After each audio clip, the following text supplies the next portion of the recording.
Good evening, everybody. Namaste. It's a distinct pleasure to announce that today is our last day of the continuous integrative health education series, which has been continuing for last 7 months or around 32 weeks.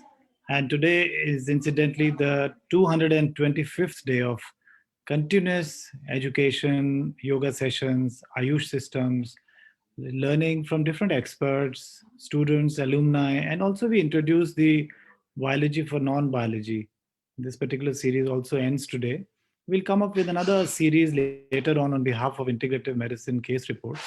But I will like to thank all the volunteers who came forward through the lockdown period when we were suddenly in a kind of a panic mode on the March 21st when the lockdown was just about to Janta curfew, in fact, was about to be announced on 22. We started on March 21st, and time has gone from March to April to May, June, July, August, September, and now October and November, almost entering the winters where we left in March. So didn't realize how much and how fast the time flew away, passed away. But at the end, all of us, at least I feel internally transformed, very I feel I have advanced in the knowledge sphere as far as the integrative health education goes.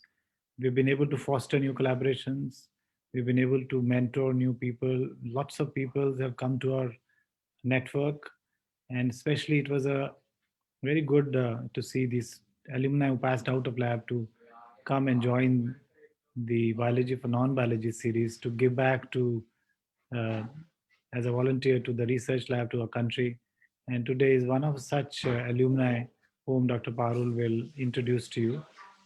He's going to be giving a talk after Dr. Parul gives an introduction, and we'll maybe 2-3 minutes after question and answer session, we'll assemble together to just share our thoughts and more feedback. Thank you. Over to Parul. Good evening, everyone. We are here for the session of our biological series. Today's topic is on preclinical trials and filing investigational new drug by our speaker, Dr. Neel Kamal Sharma. Dr. Sharma has around 10 years of experience in molecular biology. During his graduation from PGIMER, he worked on genetic screening of AMD patients. In his postdoctoral training from NIH, he worked on a point mutation mouse model related to retinal degeneration. After completing his postdoctoral training in NIH, he joined Armed Forces Radiation Research Institute as a scientist, where he analyzed the efficacy of different drugs in acute hematopoietic radiation syndrome. Currently, Dr. Sharma is working as a study director at Nobel Life Sciences. In his current position, he is involved in executing preclinical trials. He has more than 30 international research papers. He is handling organizational documents, developing SOPs, implementing scientific experiments, interpreting the data, and write scientific reports.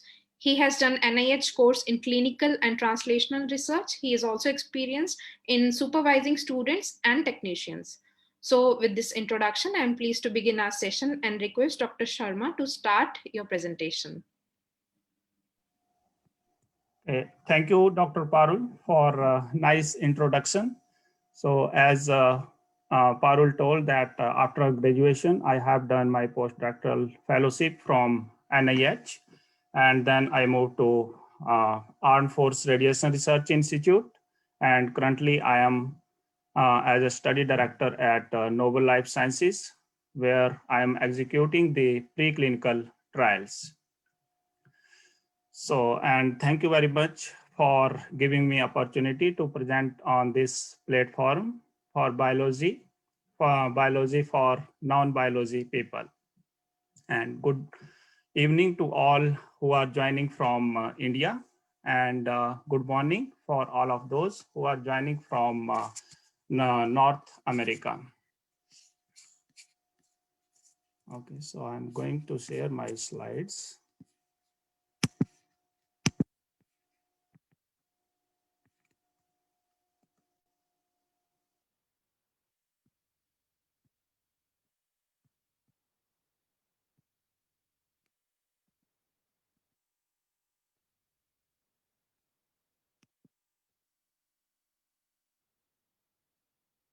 Okay, so today I'm going to present preclinical studies and filing investigational new drugs. So that is the drug development process from bench to bedside. So my disclaimer, all the information I am going to present here are based upon my knowledge regarding to US FDA.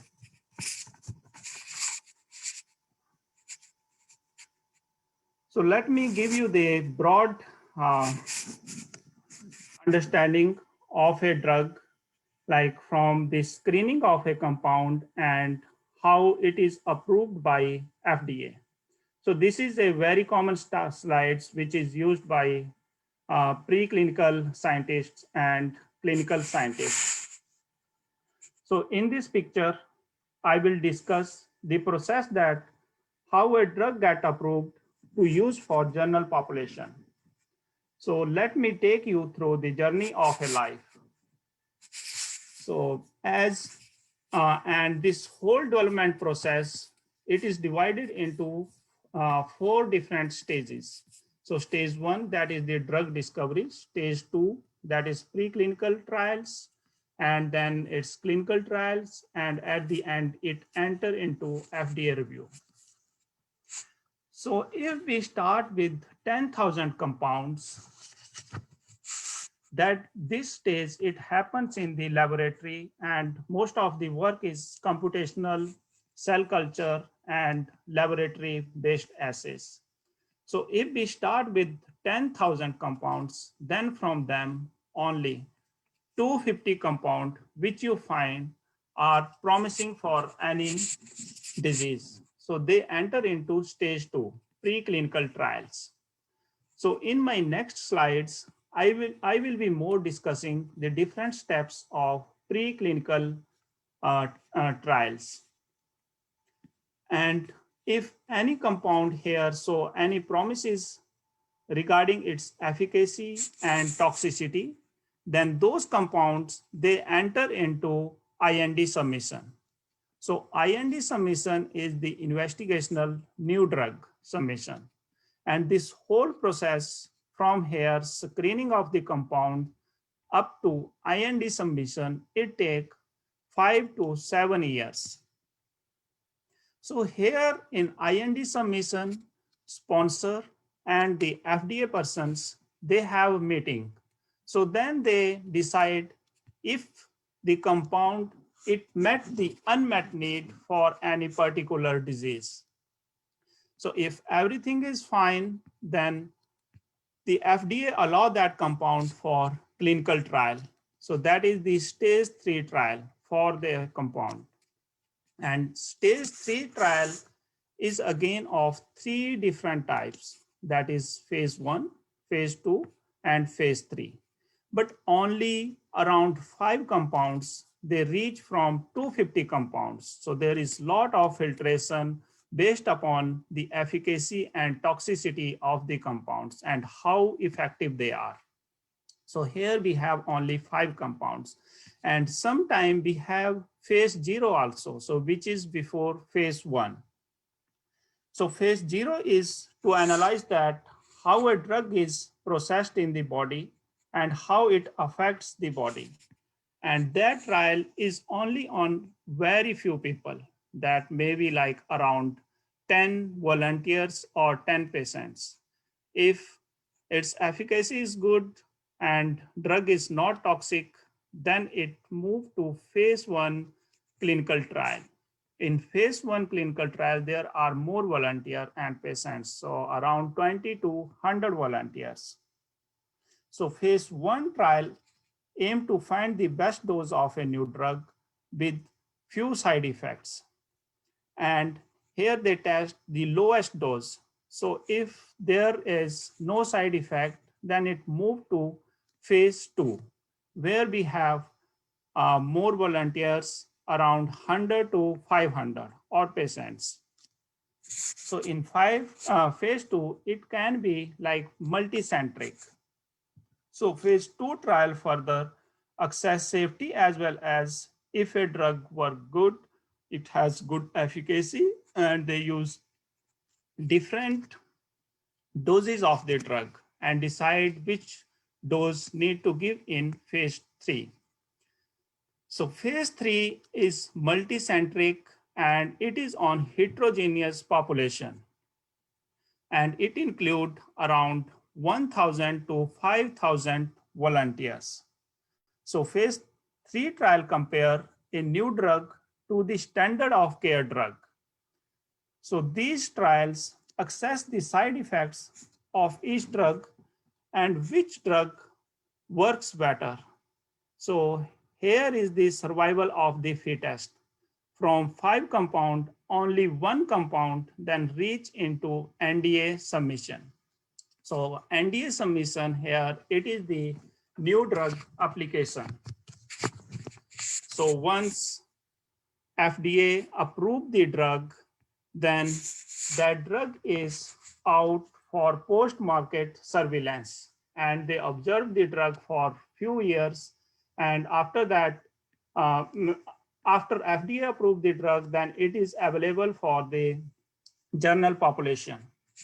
So this whole process, it take around 15 to 20 years. So this is a very long process. So from 10,000 compound, we need to screen one compound which is very safe and effective, and it met the unmet need for any disease. But however, sometimes law also allows some unapproved drugs to prescribe if they are safe and effective.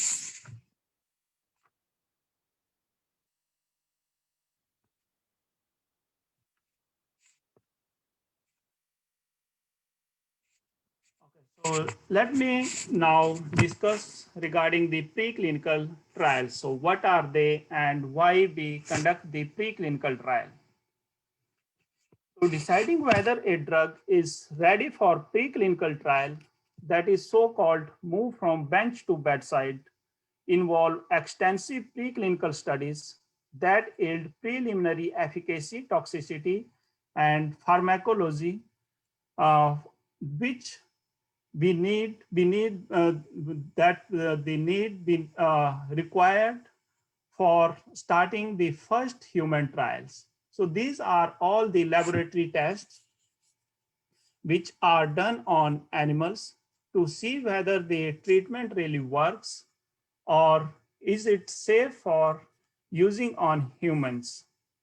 So the main goal of preclinical trial is to analyze the safety of the product.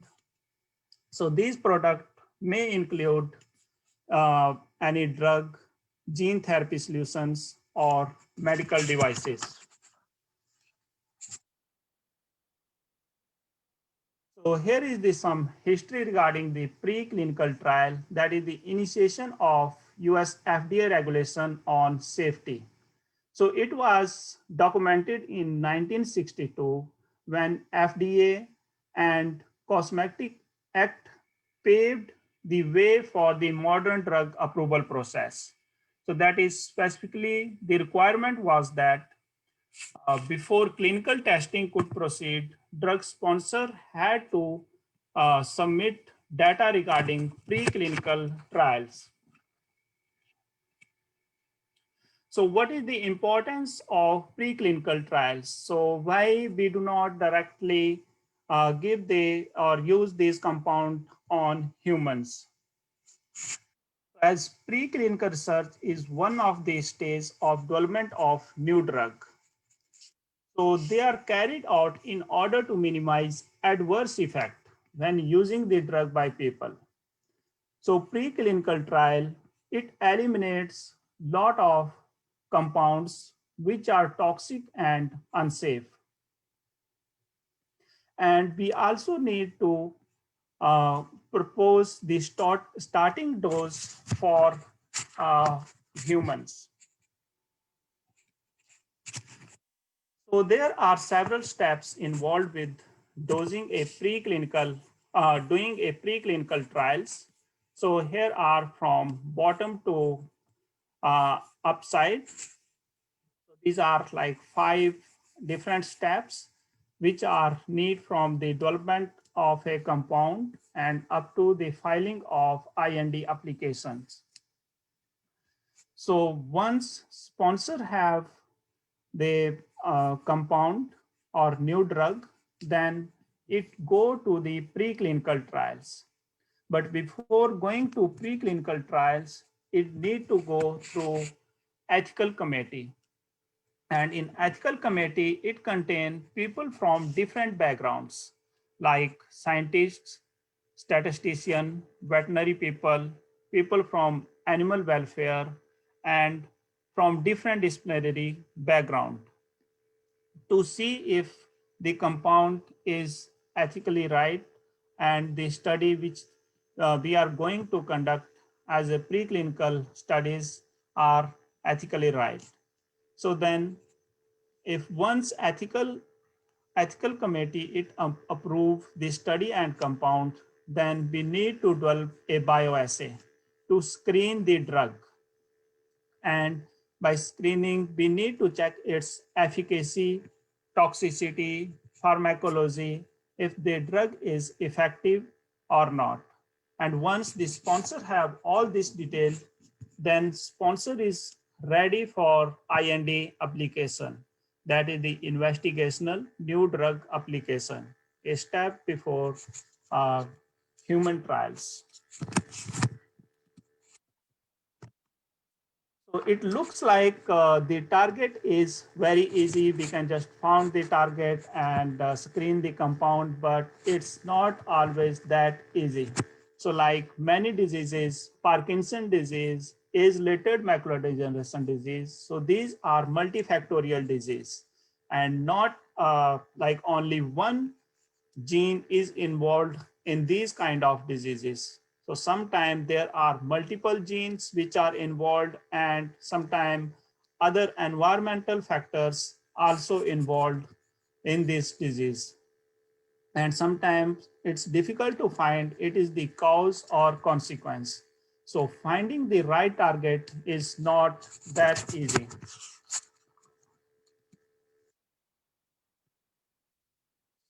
Here I am going to discuss the objectives of preclinical studies. Up to now, you must have understand that the very first purpose of preclinical study is to develop adequate data to decide that it is reasonably safe to proceed with human trials or not. So means a laboratory test of new drug or any new medical device usually done on animal subjects to see whether the treatment really works and is safe for human beings. But however, the main objective of the sponsors is to collect data to file IND application or to FDA to start the clinical trials. So these are the different kind of studies included in preclinical trials. So the very first study is screening test to select the lead molecule. So remember, if you start with around 10,000s of molecule, then from those you will only get around 250 molecules, which are effective and safe. So once you have those molecules, then you do the mechanism of action or pharmacology. So in pharmacology, also you do different kind of tests, like you do systemic pharmacology that involves entire body such as cardiovascular, respiratory system, gastrointestinal system, and nervous system to see whether there is any side effects on these systems. And then the pharmacokinetics, which is concerned with the movement of drug.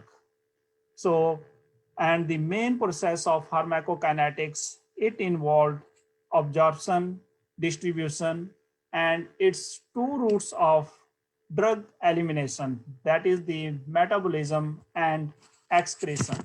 and then how effective is the drug, and the very last, the safety. That is the more important.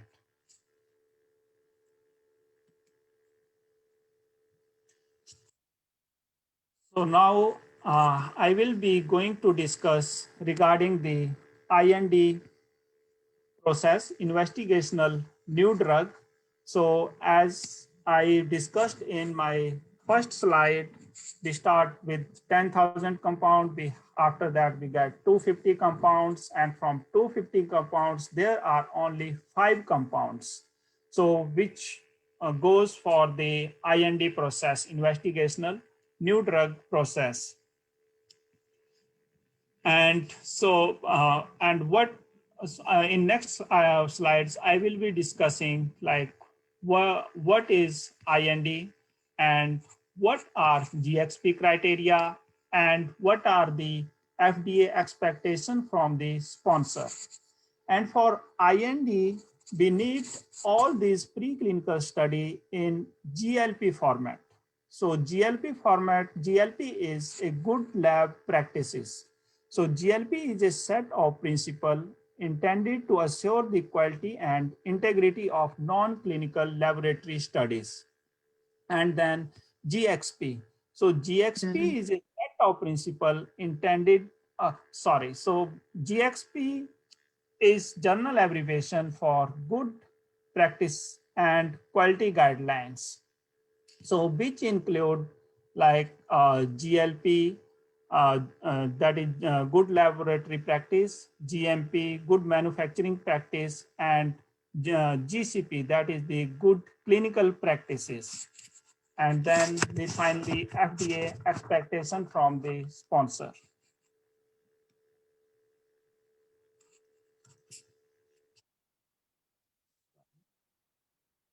So here I am going to discuss regarding IND application.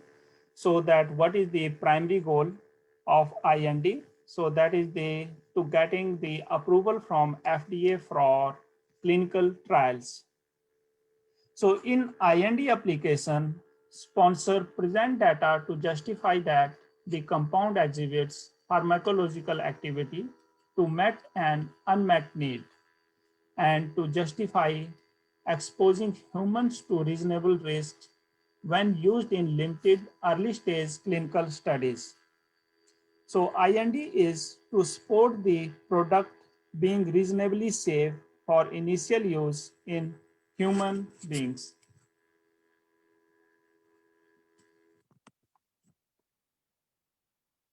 So when the sponsor file the IND application with FDA, then that application must contain information in 3 broad areas. So that is manufacturing information, that is the GMP, good manufacturing practice. And then second one is animal pharmacology and toxicology study.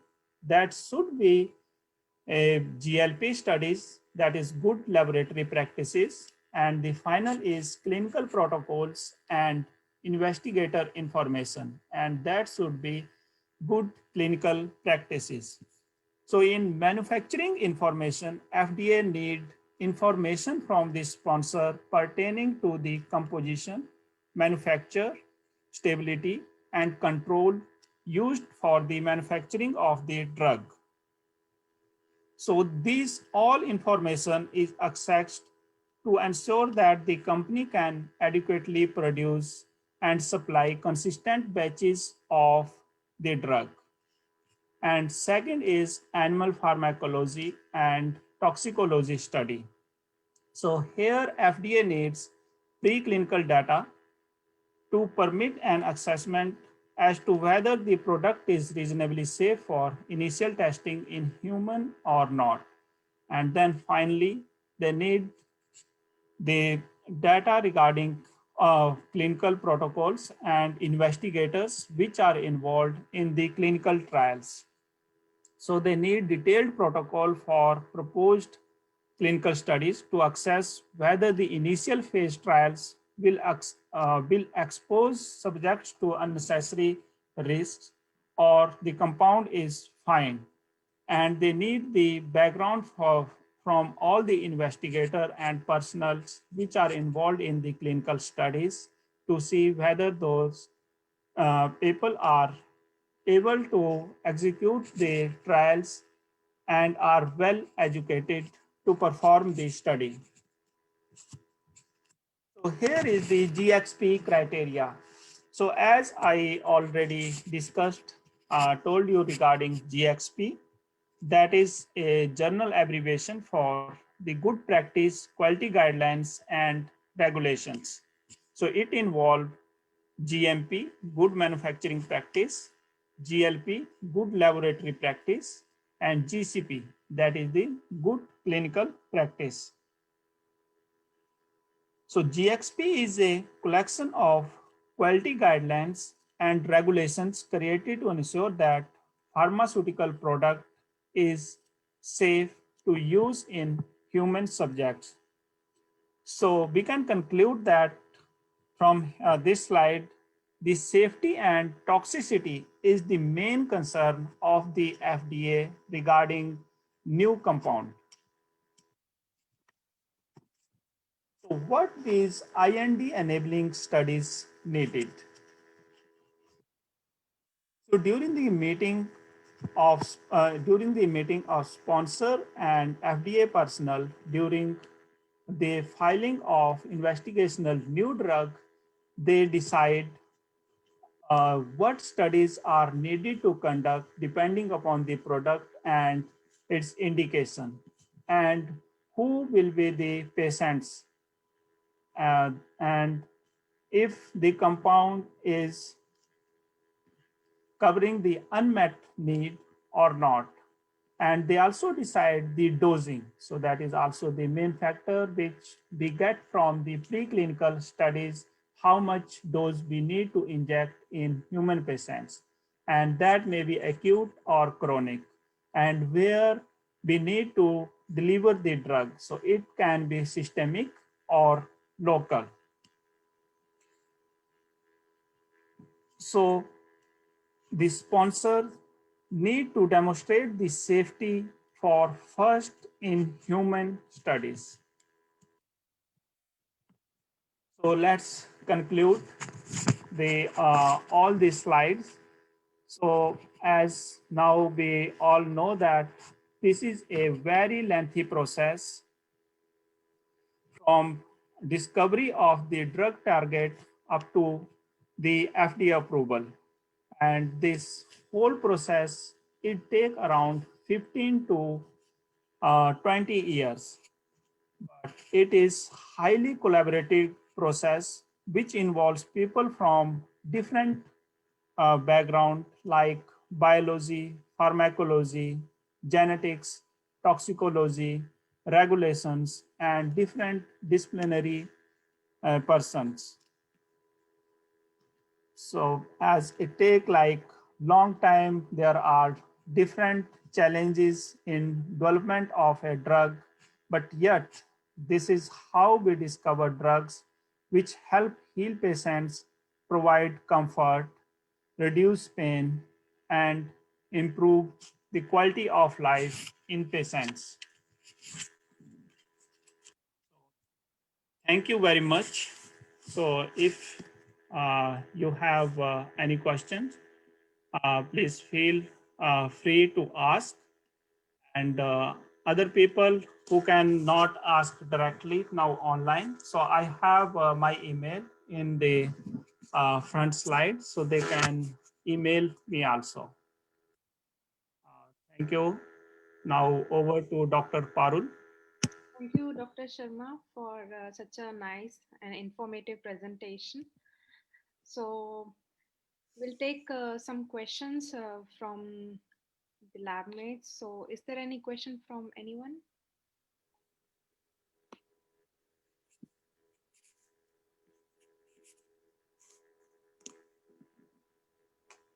So, what is the probability of the drugs getting accepted by FDA?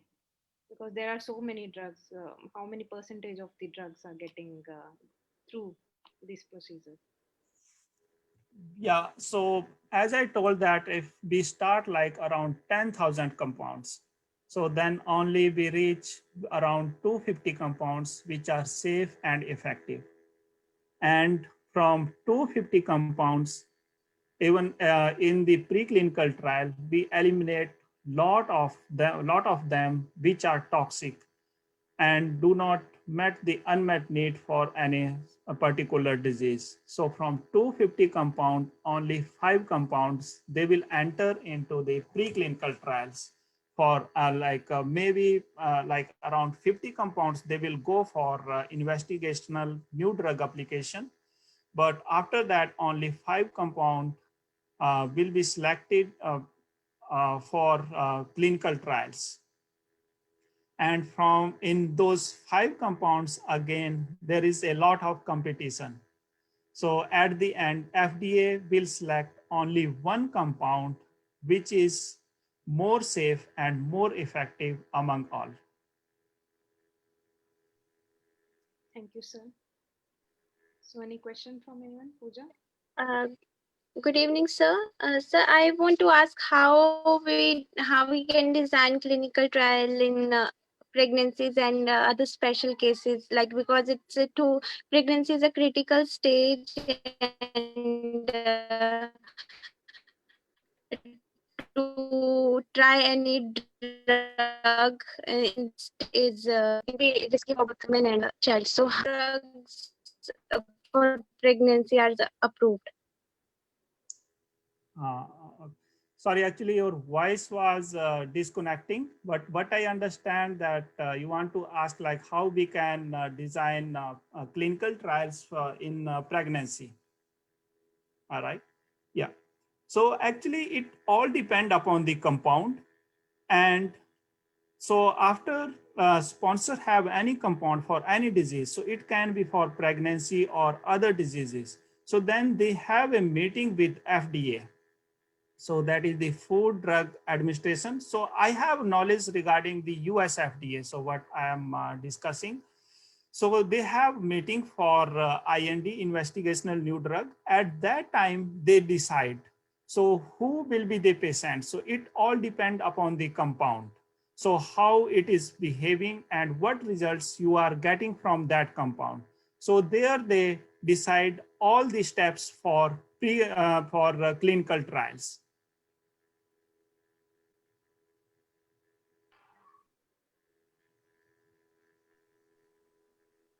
Any Okay, questions sir. from Thank yoga you. scholars?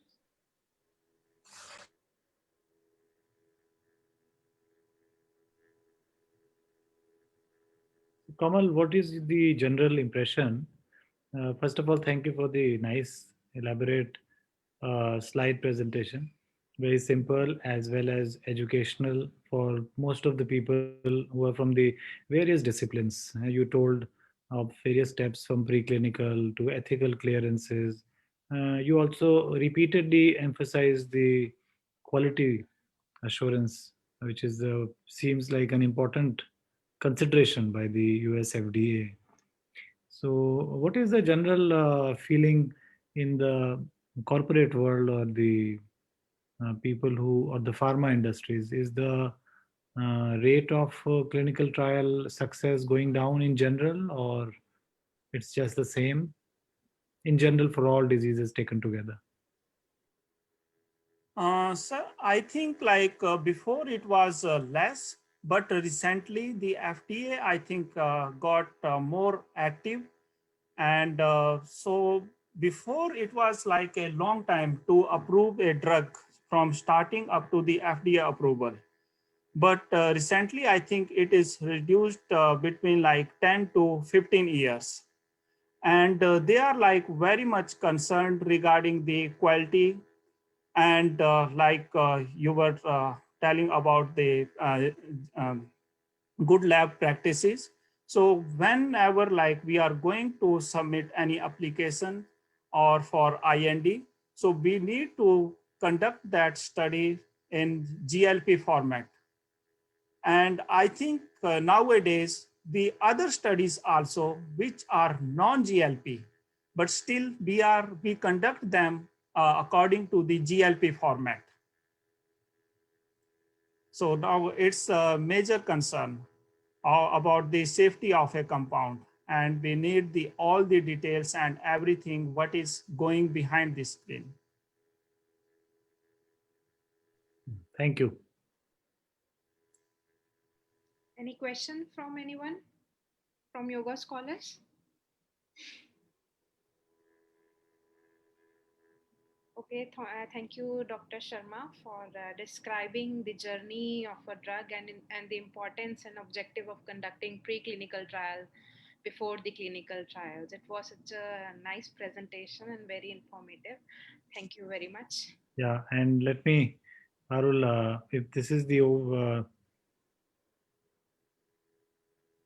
no one has any questions and no more comments, Kamal, you want to make any other comment or a message for the country that you left and now you're in US working for the students, for especially multidisciplinary, people here are from various backgrounds, Ayush, Ayurveda, yoga, policymakers, as well as scientists, physicians, and this is you are speaking for the biology for non-biology series.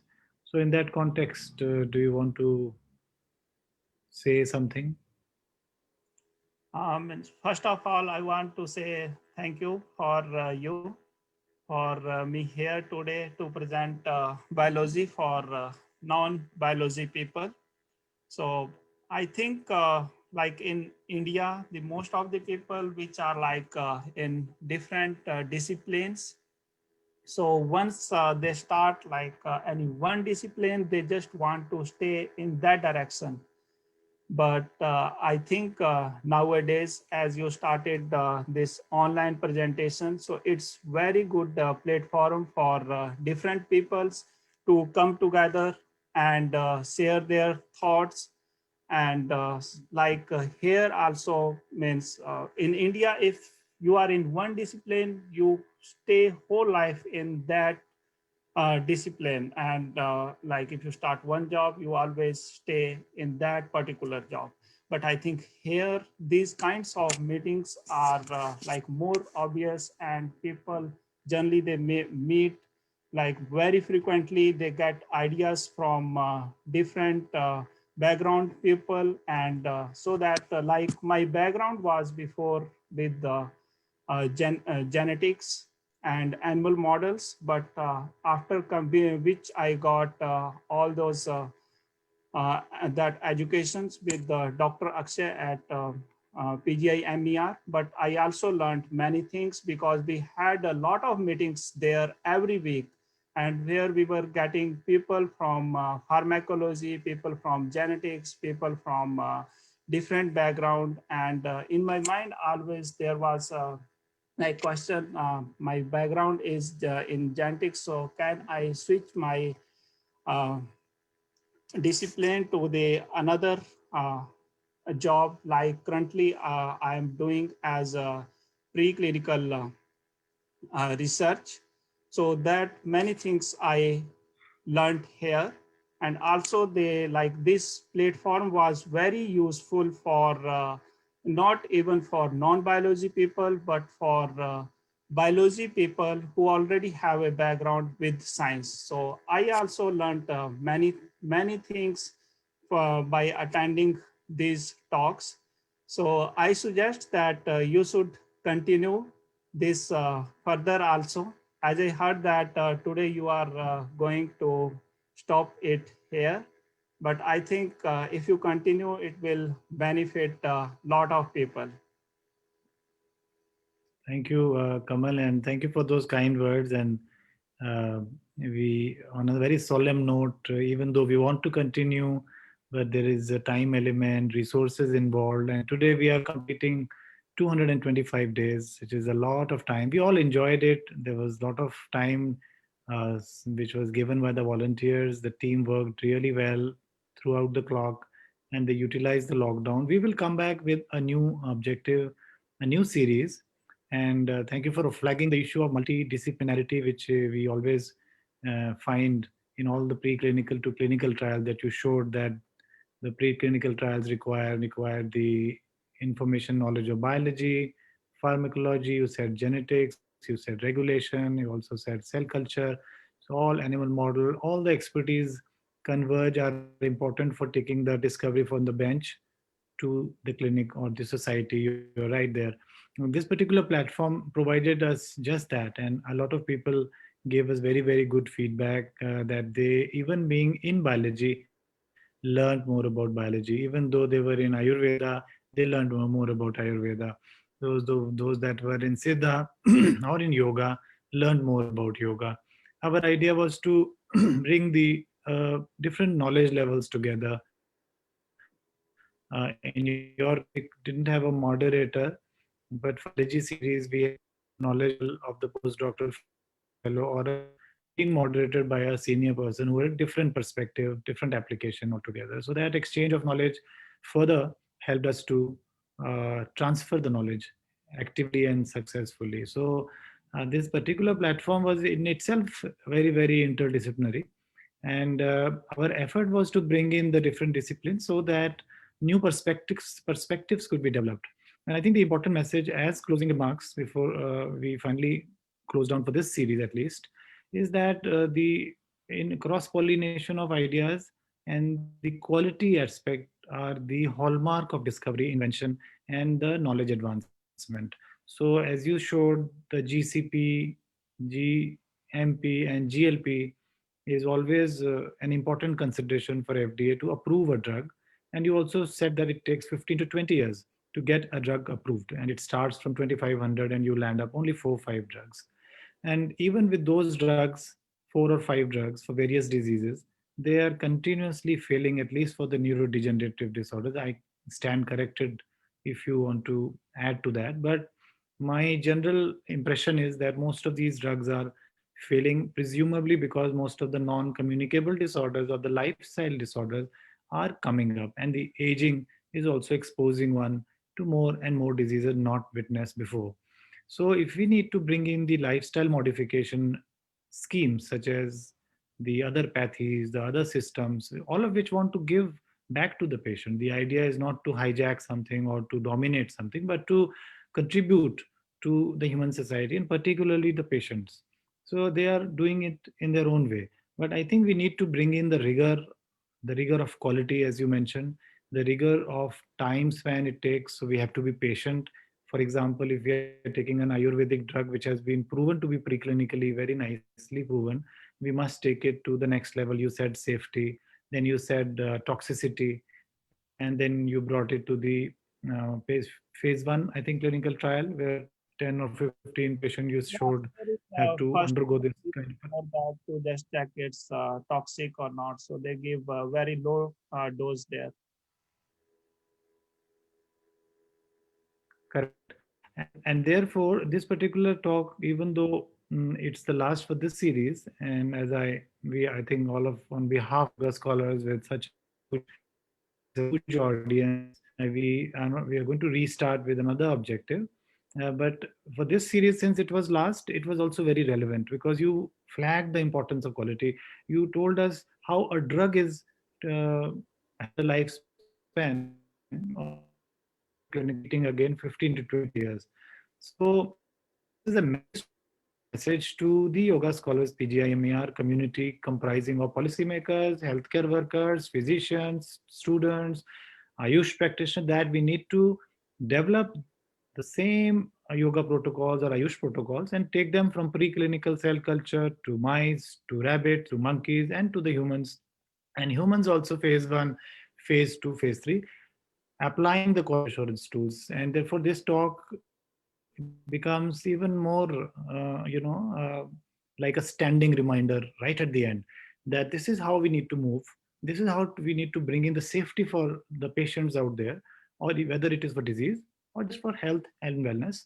And unless we do that, and unless we are patient in doing so, we will not be able to compare, which is the next step of drug development versus non-drug therapies such as yoga, to do comparative effectiveness trials. So, for example, for pre-diabetes or for hypertension, what is antihypertensive drug doing versus what is yoga protocol for hypertension doing, comparing them.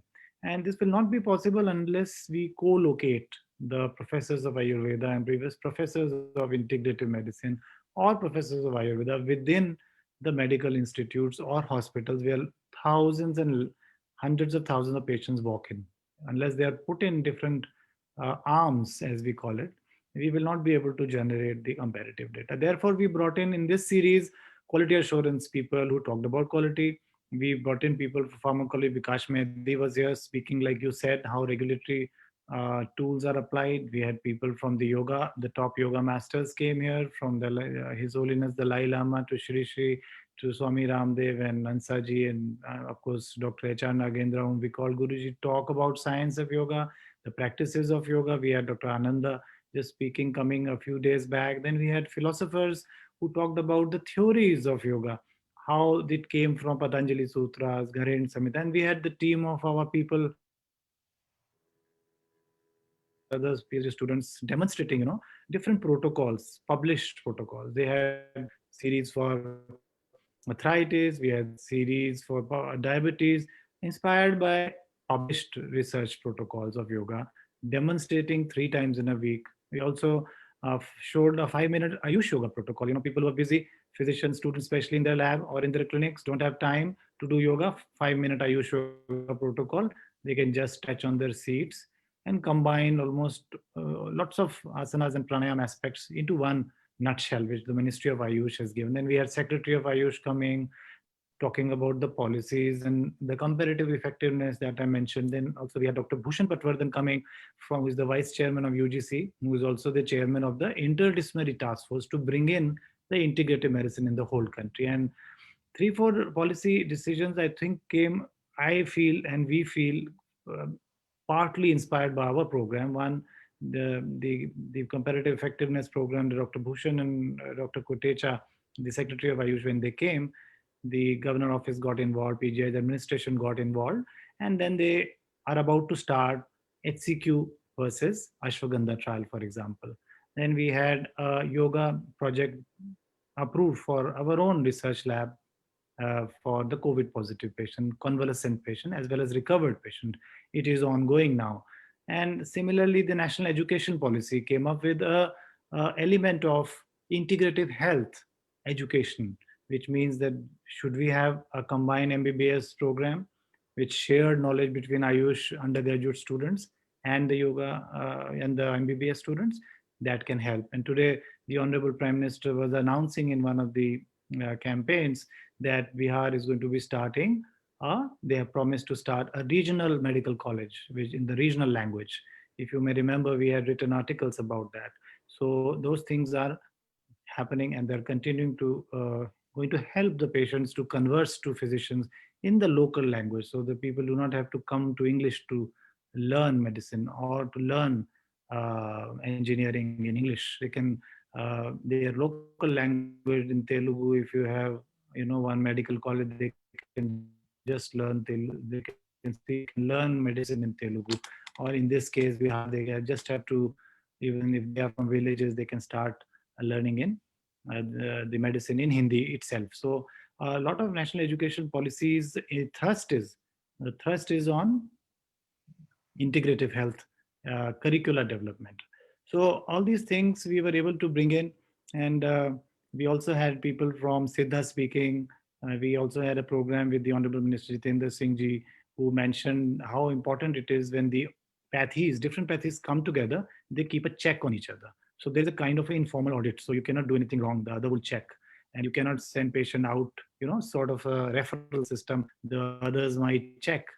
Then there are evening OPDs that are free sometime in some places, which can, that infrastructure can be put to use for a pilot project, integrative health project. Then there was a suggestion of setting up a United Nations Center for integrative health. So people who apparently resist and are apparently not informed, although our series tried to very intelligently and in a very objective fashion put the facts here, we were able to come to a conclusion where this could be rolled out at the policy level, and by United Nations taking up integrative health agenda at different places around the world as a global effort. Then we had suggestions for crowdfunding.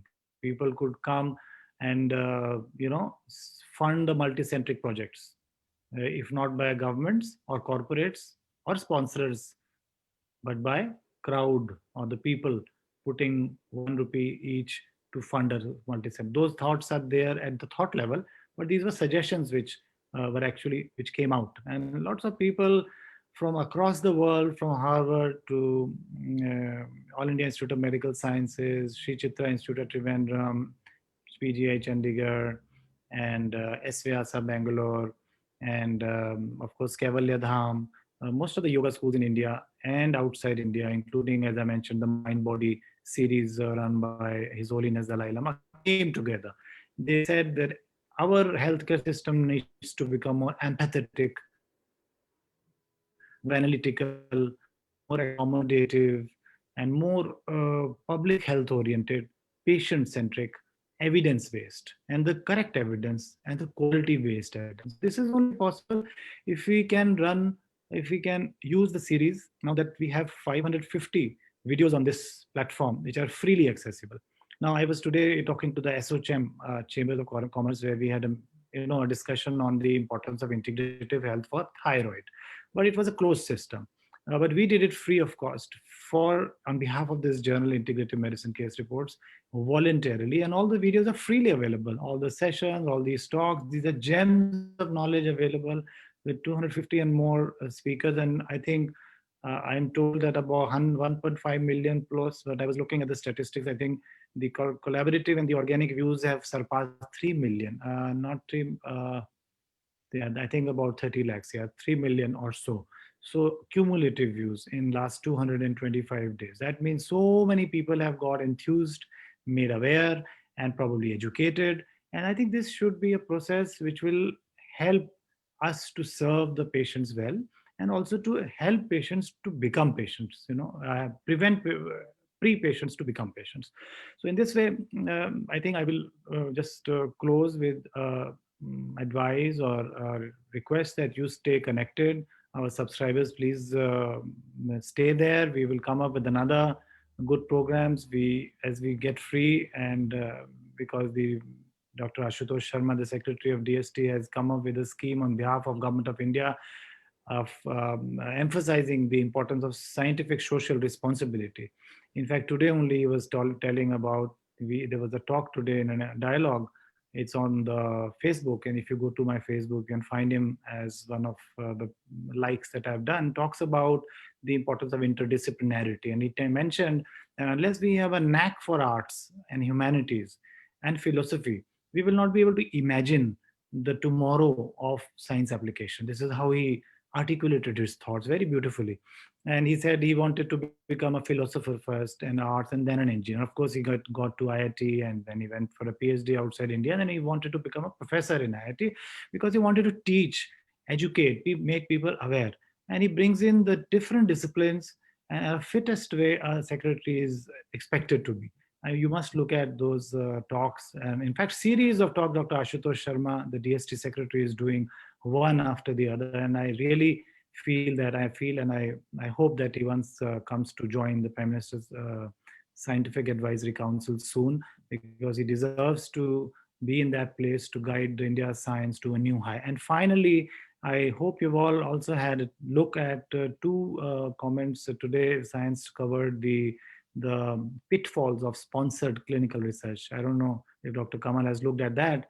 And they talked about some problems with some drugs which were approved and then withdrawn, and there was some pressure from pharma companies. You should read up that article in Science and Pharma. Even FDA was asked to give a comment, and they didn't give any comment. I don't know. You can read it up. It's there. And very few, just 2 weeks back, this particular journal, apparently supposed to be objective and an international beacon of communication, talked about, in fact, talk very poorly about the India's Ayush system. And is it because the Ayush system is coming up and filling the vacuum created by the failed treatment for COVID? I don't know. But definitely there seems to be a rush or an over activism of these journals to sort of put back the Ayush system, down there. But on the contrary, countries like India and China and those who have traditional knowledge databases can go through that trial that you showed, Kamal, and bring out a rollout the best of East and best of West for the welfare of patient. With that, I will close my remarks, and I hope that we all large databases that we have created of audience, of policymakers stay connected with us and wait. And I assured them that we'll come up with even better series of burning issue which is of concern to the society, where scientists like us need to contribute for the knowledge development, for the human civilization development. And we promise that we'll be back. And Kamal, don't be disappointed. We are not closing. We are closing only for this series, but we'll be back again. Thank you, Manjri and Parul, for doing this biology series very nicely.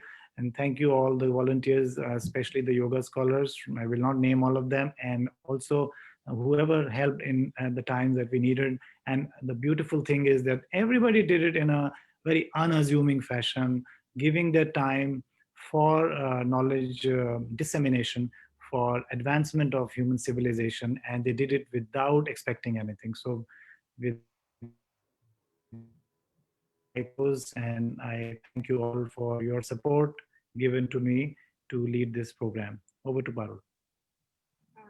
Thank you, Dr. Anand. This program is quite effective at various levels, which you discussed, and at our level, it was huge gathering of the knowledge, and our thank you for making our mind more receptive towards the different perceptions, and I hope it will make us to generate our new perception about the drug development or the treatment or the prevention. Thank you very much, Dr. Akshay Anand, and thank you, Dr. Sharma, for joining. Thank you very much.